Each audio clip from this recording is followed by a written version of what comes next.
kuesioner merupakan instrumen yang banyak digunakan untuk mengukur data kualitatif seperti sikap, pendapatan, moral, dan lain-lain, ya. Dan lain-lain, ya. Berarti sikap, pendapatan, pengetahuan tadi bisa, ya. Untuk pengetahuan juga bisa, dengan pengetahuan, gitu, ya. Tingkat kecerdasan juga bisa, ya. Kita tambah di sini, ya.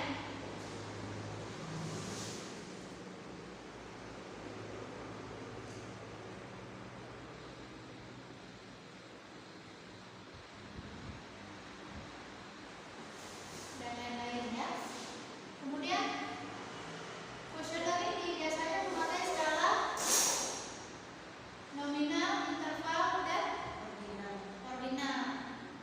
Kemudian kuesioner dapat berupa pertanyaan atau pernyataan. Nah, ini yang kadang sering kebalik-balik ini, ya.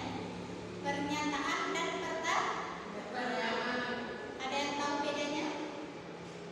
Kalau pertanyaan itu apa? Pernyataan itu apa? Ya, pernyataan apa sih?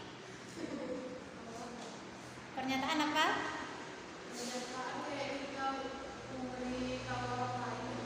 Ya, contoh kalimatnya bagaimana kalau untuk apa khasnya kalau pernyataan itu? Dia nggak ada kata tanya. Ya, itu yang membedakan dia dengan kata pertanyaan. Kalau pertanyaan sudah pasti ada kata tanya. Misalnya apa? Bagaimana? Di mana? Siapa? Kapan? Ya. Ada bentuk kata tanya tadi. Ini jangan kebalik juga, ya. Kadang-kadang ini ketukar-tukar ini. Pertanyaan dan pernyataan, ya. Kalau pertanyaan itu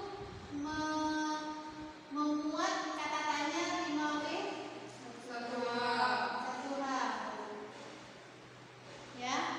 Yang saya sebutkan tadi apa, di mana, bagaimana, kapan, siapa, ya.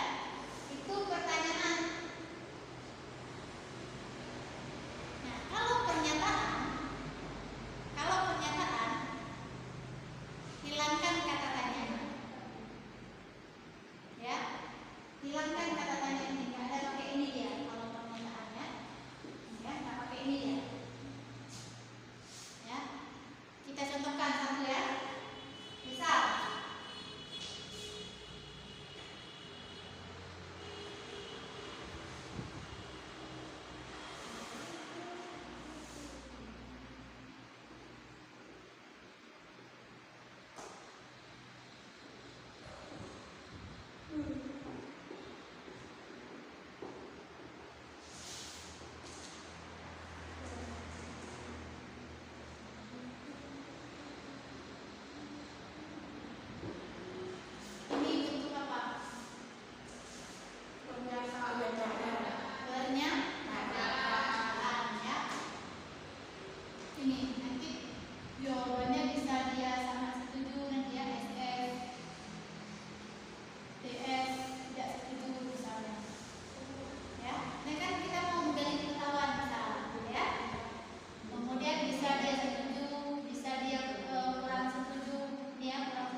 dalam kuesioner ya. Perlu diingat, nanti kalian pasti akan ketemu KTI nanti.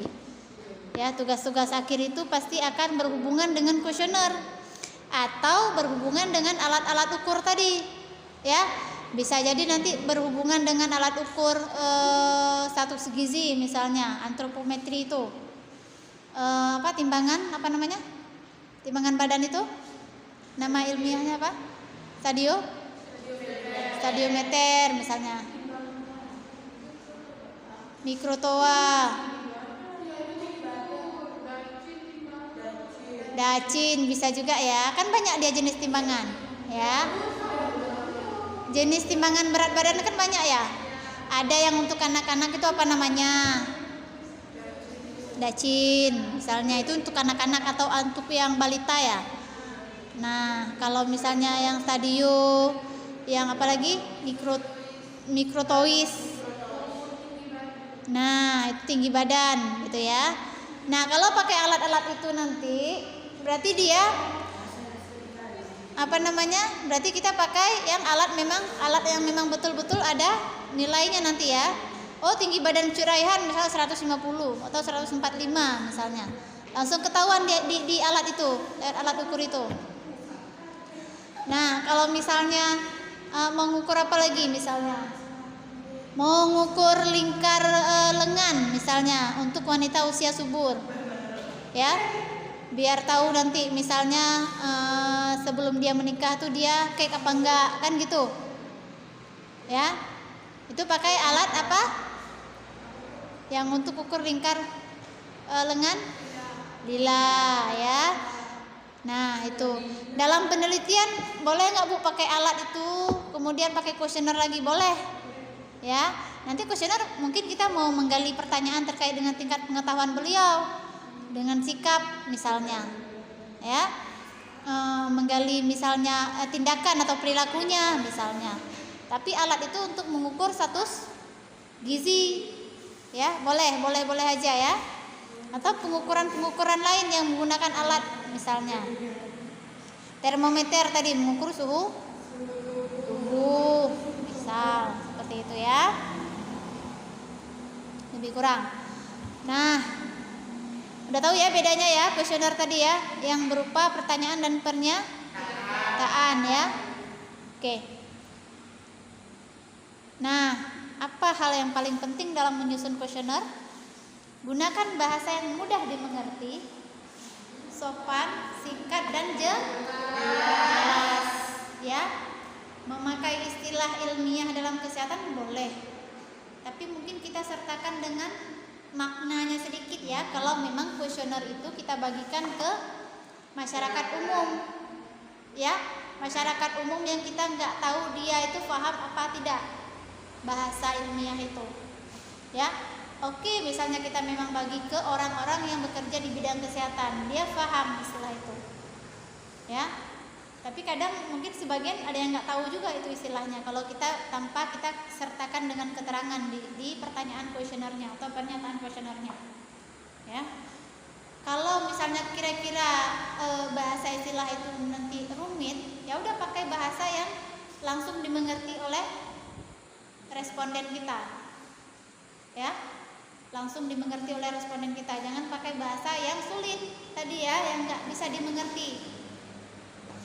Kemudian bahasanya juga harus sopan ya, jangan pakai menurut elo misalnya, ya. Kan itu kan bahasa gaul anak muda ya.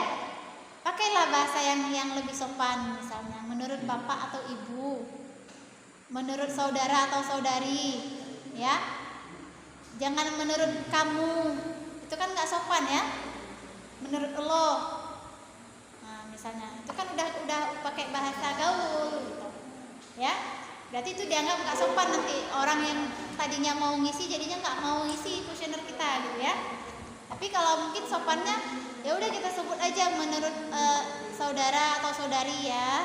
Misalnya kalau nanti responden kita ada laki-laki dan perempuan atau bapak ibu gitu ya. Nanti bisa yang menjawabnya bapak atau ibu, ya, gitu. Kemudian singkat dan jelas, jangan terlalu panjang pertanyaan dalam kuesioner itu ya. Jangan sampai responden kita menghabiskan waktu sampai 5 menit membaca satu pertanyaan. Satu pertanyaan ya, bukan semua kuesionernya gitu. Ya. Pakai kalimat yang singkat, padat dan jelas. Ya, jangan terlalu bertele-tele kalimatnya.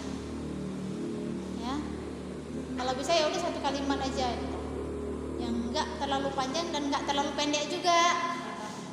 Itu ya, jangan terlalu pendek juga. Nanti malah enggak ngerti responden kita ya. Nah,